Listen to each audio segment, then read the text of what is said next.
به خوبان مهر ورزیدن چی کار است؟ رخش بین ورنه مه دیدن چی کار است؟ به یاد لعل دلبر خون دل نوش، شراب لعل نوشیدن چی کار است؟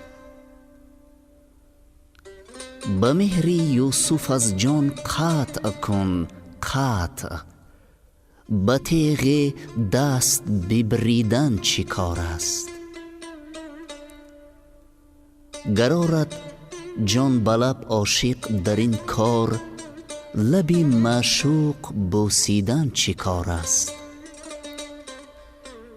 سماع آسان بود بر صوفی گرم، چو آتش هست جوشیدن چی کار است؟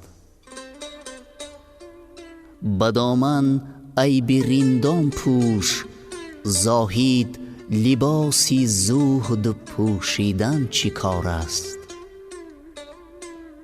کمال از هر دو عالم روی در پیچ، به سر دستار پیچیدن چی کار است؟